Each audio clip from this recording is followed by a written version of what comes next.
And I'm asking John Williams personally, if you are listening to my words today, I implore you to turn yourself in. With 2 days on the run, police ratchet up their search for John Williams, wanted for the slaying of a Maine law enforcement officer. But with an armed and dangerous fugitive on the loose, parents are afraid to send their kids to school. Nothing to do with it. Never met the man in my life. His name is John Williams, but he's not the one accused of murder, yet he's getting death threats and hate mail. Continuing coverage of the hunt for Corporal Eugene Cole's killer. This is News Center Now.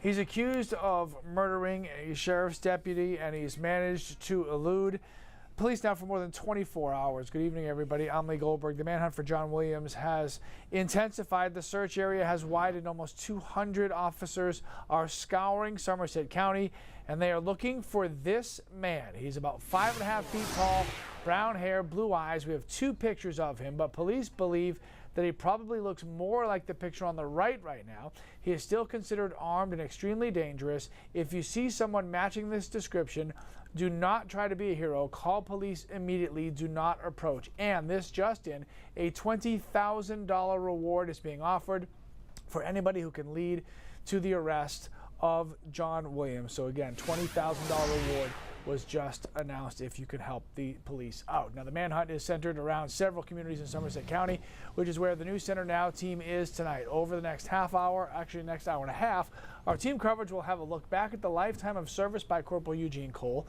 We'll also hear from friends and neighbors who are living in fear as police chase a suspected killer. And any moment now, we are expecting to hear an update from Maine State Police. But first, we go to Lindsey Mills with the latest on this search. Hey, Lindsey. Hi, Lee. Good evening. That's right. We're going to hear any moment now in the latest press briefing from authorities. But right now, I'm at the command center in Norridgewock, near where this all unfolded the other day. Somerset County Sheriff's Deputy Corporal Eugene Cole was shot and killed on Route 2 in Norridgewock.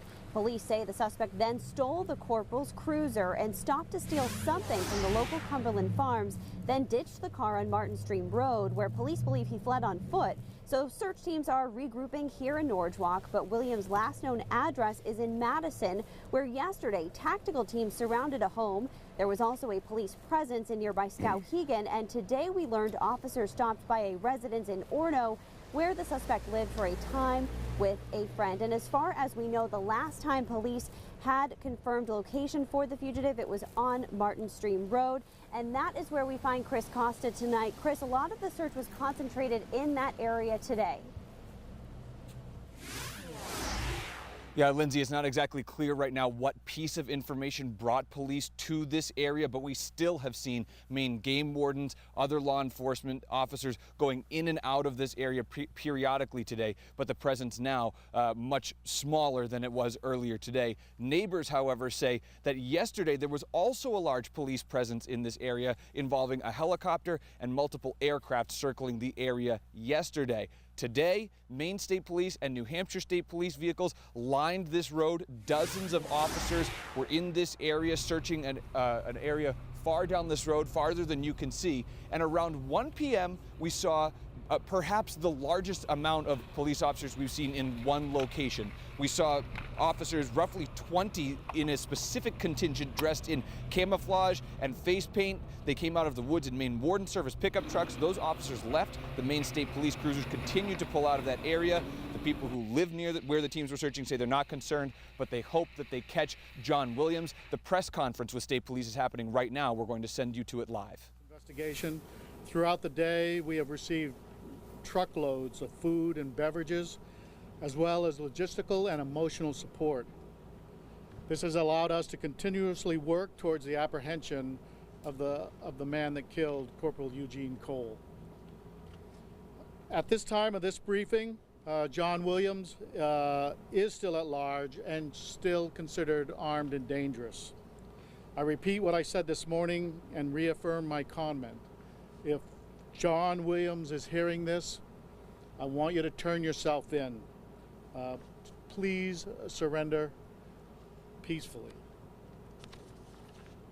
An update, we have been partnering with the FBI and other federal agencies during this investigation. A few minutes ago, a $20,000 reward has been announced for information, leading to the arrest of John Williams. I appreciate the FBI's involvement and hope that the reward offer will encourage someone to come forward and provide us the information that we need to apprehend John Williams. We continue to focus our efforts searching in this local area, and these efforts continue as we speak. And I want to assure the citizens of Somerset County that there will be a greater police presence this evening. And as I emphasized last night, if you hear or see anything, please call 911. Thank you. Sheriff, the Pomelo girl, have you interviewed Christina Pomelo relative to this investigation? So I can't get into that. That all is part of the investigation. And that was John Williams' girlfriend? There was a relationship there. Yeah, and is she currently in Somerset Jail? She is currently in the Somerset County Jail. And has she been interviewed as to where John might be? So we've done.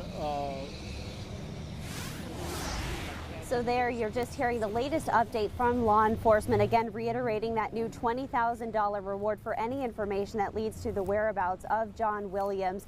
Again reiterating the message from this morning, John Williams, to turn yourself in. Those were the words from law enforcement this afternoon.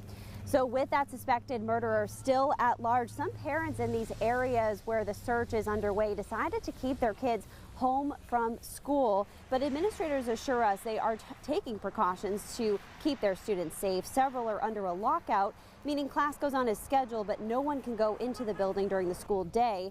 At Mill Street Elementary, just down the road from where this search command center is, police were stationed on campus throughout the day. Still, parents say it was hard to drop their children off at school this morning with a suspect still at large.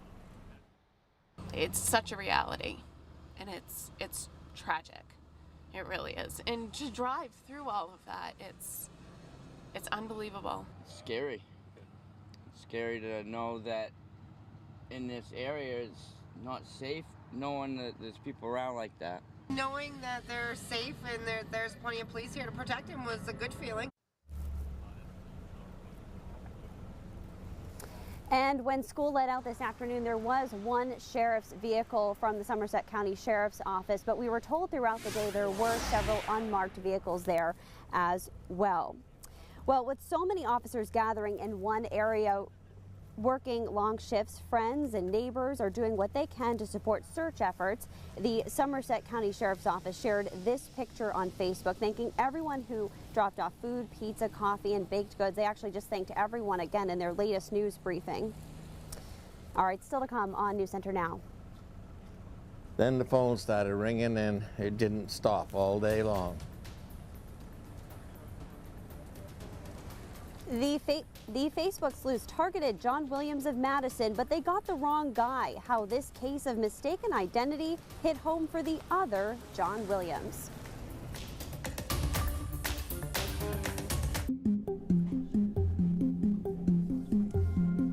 At the top of the show, we told you about the $20,000 reward being offered for information leading to the arrest of John Williams. Police have now released tattoos that he has on his body. Here's a look at them. Anyone with information regarding his current whereabouts should call the Maine State Police immediately. Again, a $20,000 reward, and there's a look at some of the tattoos so you know what you are looking for. Let's go back to Norwich Walk where Lindsey Mills is standing by still. Hey, Lindsey. Real quick, I'm with Christina, and just right now there is a helicopter circling overhead. All of a sudden, this is the first time since I've been out here today I've heard the air search overhead. Just thought we'd quickly mention that.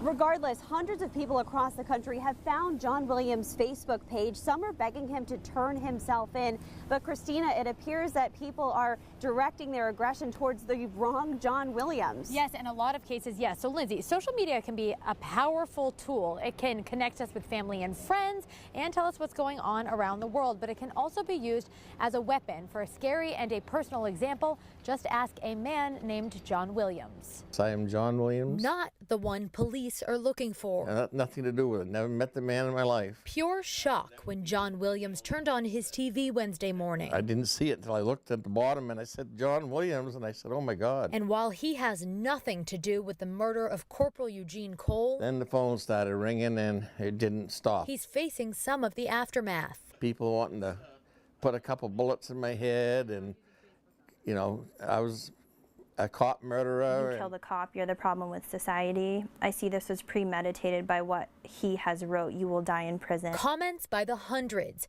wishing the worst for this John Williams, a 74-year-old retired mill worker and lifelong Madison resident. He is a loving, diehard family man that he's got the utmost respect for military, police forces. His granddaughter spent the past day trying to convince people they have the wrong guy. It's shocking at first, and it had my adrenaline through the roof. She says she had to defend her grandfather because he barely knows how to use social media. I can get in and get out. That's about it. It's more for keeping track of the kids, the grandkids. I don't think you can get Facebook on it, can you? He doesn't know what to say to the people harassing him. What are you going to say to them that's ever going to have any effect on them? But his granddaughter has a message. Just don't accuse people until you know the facts. So John says it's scary enough just living, within a mile of a suspected killer on the loose without also having to worry about his family's safety.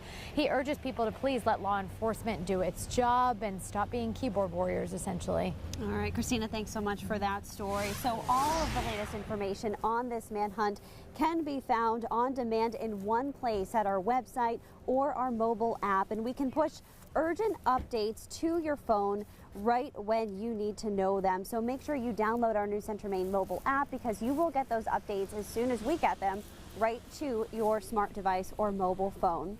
And for the time being, I will stay in Norwalk to monitor the latest developments and pass along the latest information as we learn more.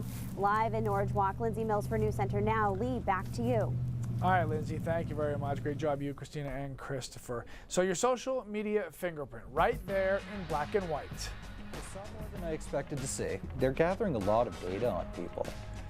Katie Ortiz, our digital diva, shows you how to decode your archived Facebook data so you know exactly what the social network has on you and what it is selling to private companies.